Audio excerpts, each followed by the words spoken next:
about They Cloned Tyrone. It's a good film, but some seriously weird.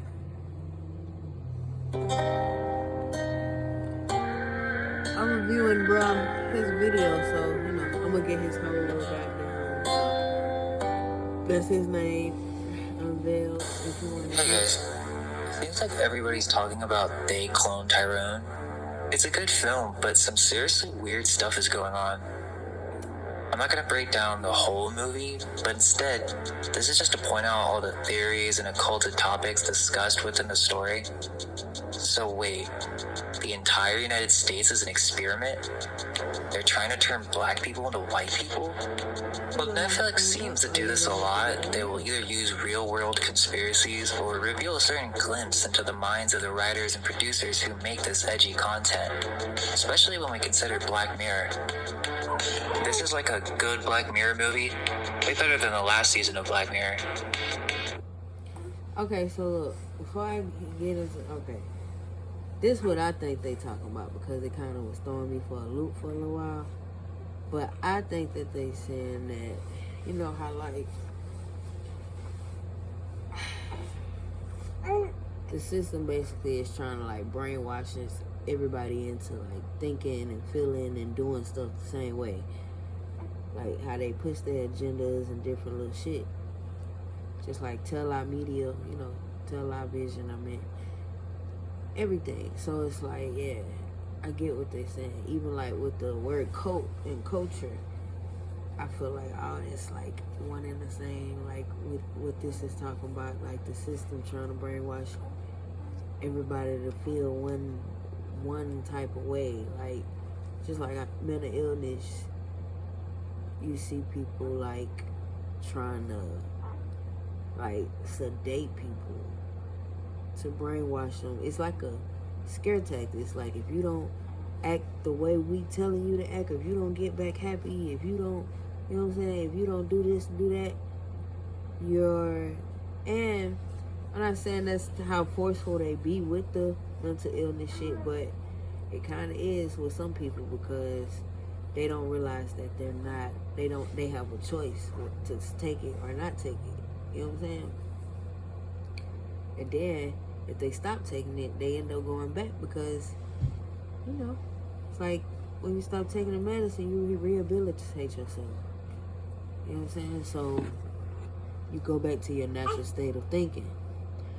So yeah, it's just yeah, like everything is brainwashed. Is like how they call it crazy because they don't understand it. And I'm talking about majority of mental ill stuff, but that's why I don't believe in it. I believe in like spiritual attacks. I believe in possession. I believe in it getting handled in a spiritual way. You know what I'm saying? Now, do I know how to do it? No, not. And another thing, it's not.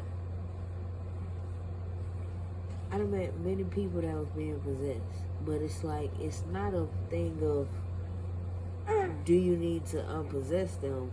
It just kind of, for me, it's like see how bad the spirit is or the possession is, because you never know. You just never know.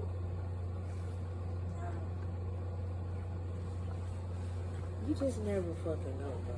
So, like, just like me, if somebody came to my clinic and they was possessed, I'm gonna try to figure out what's up with them, and like, who sent them type shit. Cause you just, like I said, you never know. That white stuff is powder and shit, y'all. Like, I've been on some real ritualistic shit up in here. So, look. Also, this is my little office and dungeon.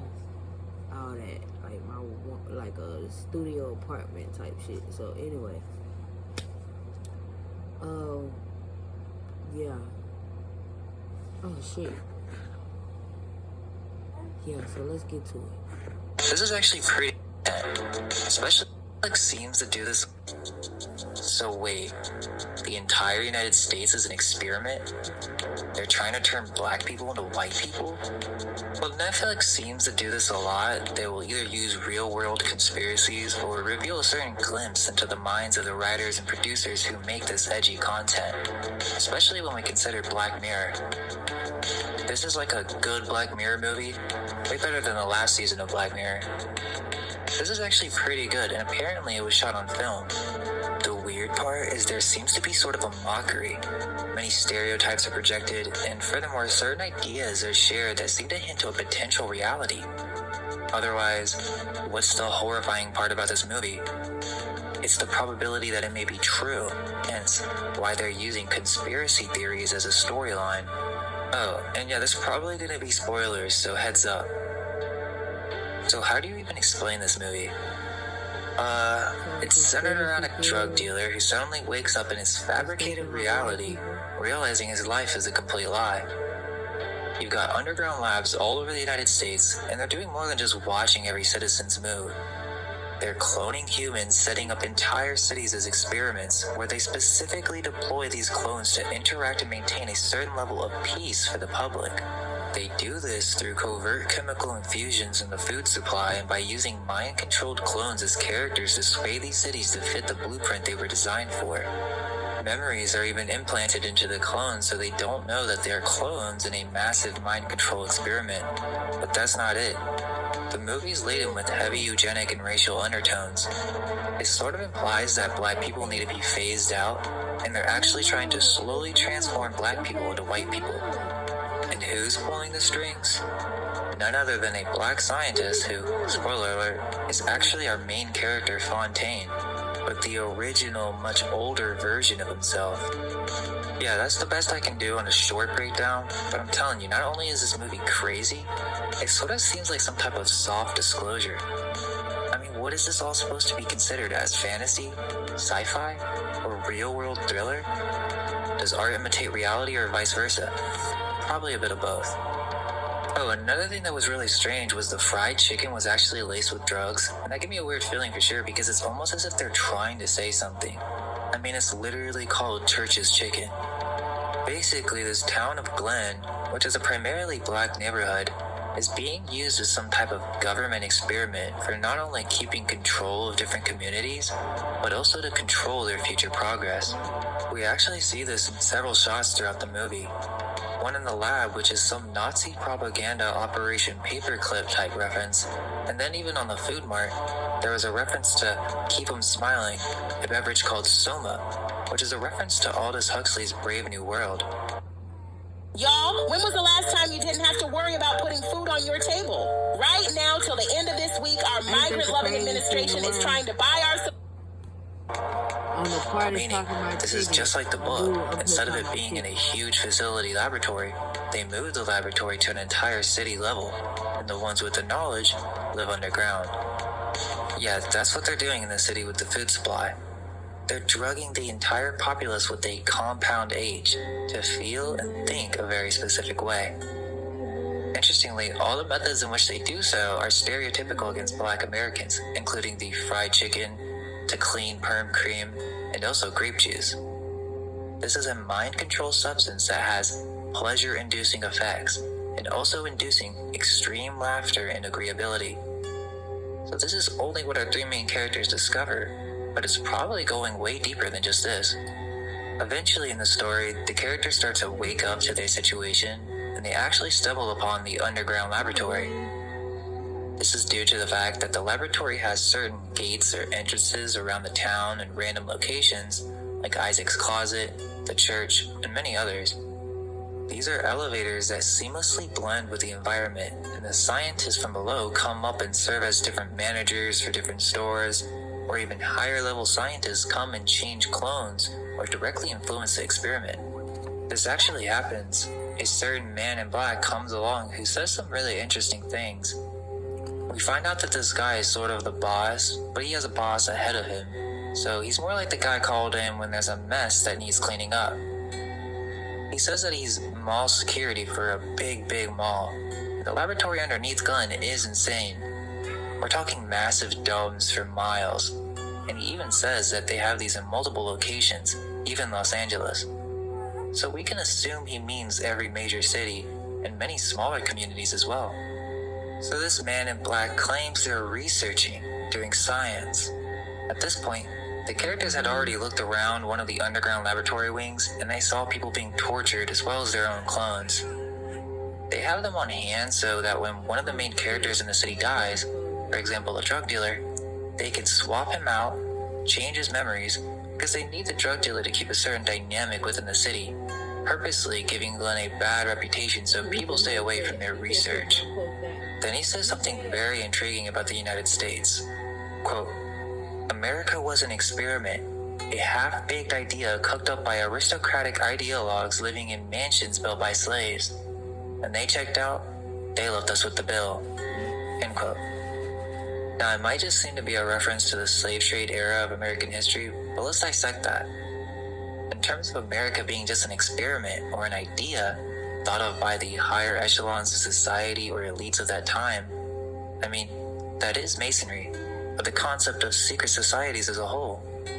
That's what I find interesting about this movie, is that they're sort of revealing that under the obvious surface level, whites trying to control blacks through genetically altering them, it's clear that even in the movie, this is happening on a national level, not just in black neighborhoods.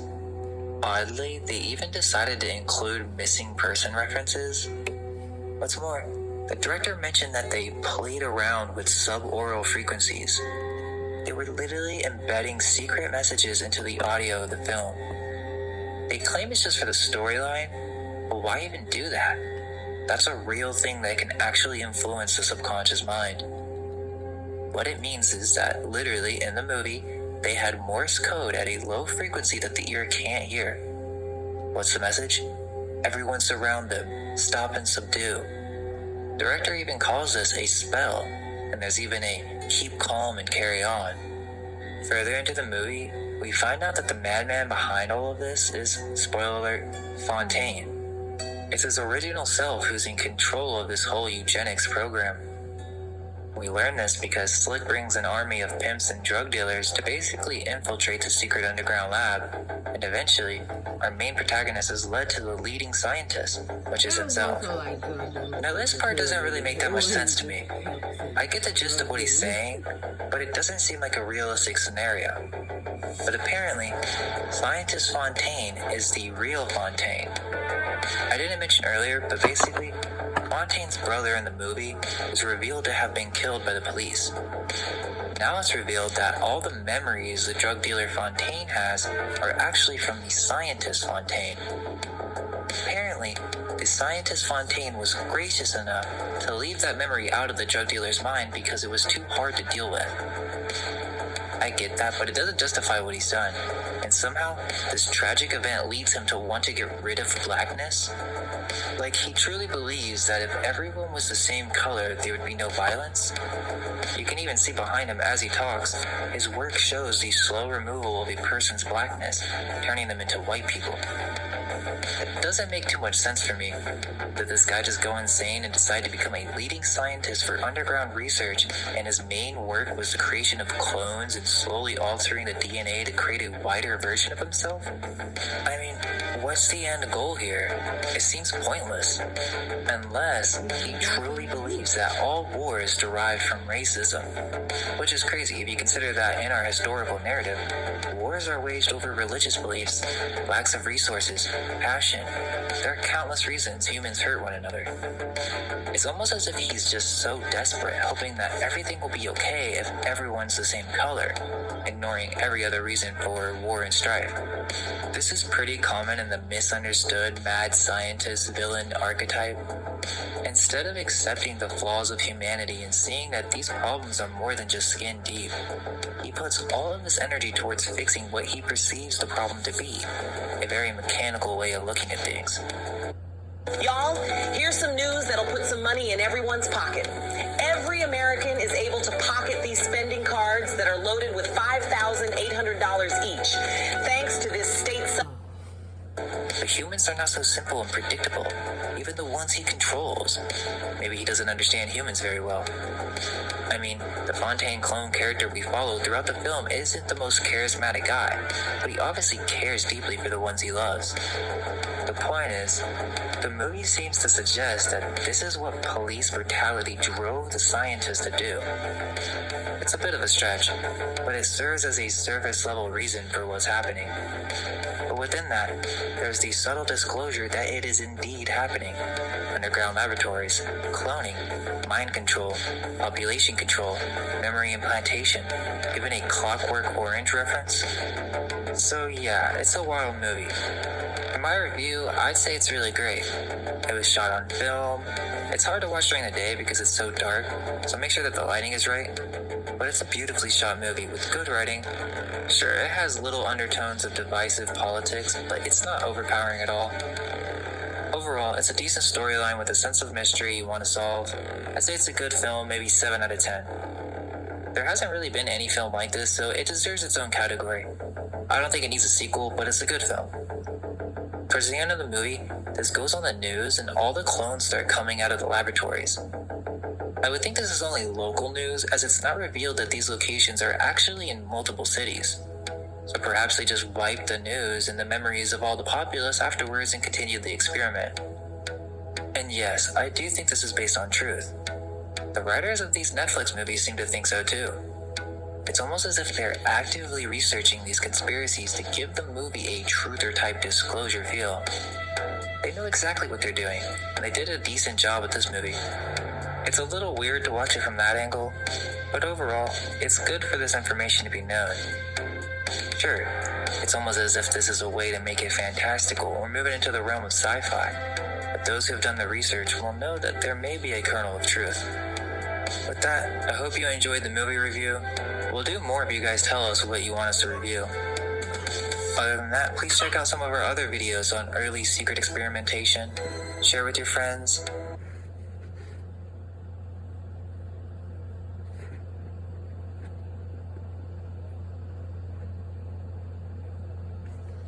So, yeah.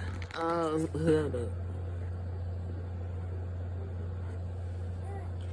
So yeah, I mean, long story short, it was not that bad. It was like a good. I'll give it a book. I love the movie. Like I was just gonna watch it again, but something told me to just look this up. Well, no, it came up. I wanted to look up The Matrix is playing, and then because I want to watch the second part. I don't want to watch the first part. I'm tired of watching the first part. I fall asleep every time. Like, what? It's like, shit just put me in a trance. Morpheus be like, and I'm asleep. So, no, I don't want to watch that shit. And because I've been wanting to study more into Merovingians, I know Merovingians are mentioned in The Matrix, so yeah. This is good. I liked his understanding, just like I liked everything he was saying at the end, other than like his score. I mean, if it should be in a lane of his own, I think that's like an 8 or 9. But you know, us black folk, everything is sensationalized. But it's like everything deserves like a top spot because we did it. You dig? So I don't know, black excellence or whatever. It's crazy that they using a nigga that's cloned in the movie. What if Jamie Foxx behind making the shit? Like that'll be crazy too. But there's a lot of things in Who Cloned Tyrone that I wanted to talk about. So this might just be part 1. You know. See y'all later. I'll make sure you like, subscribe. I always check the descriptions and all that good shit.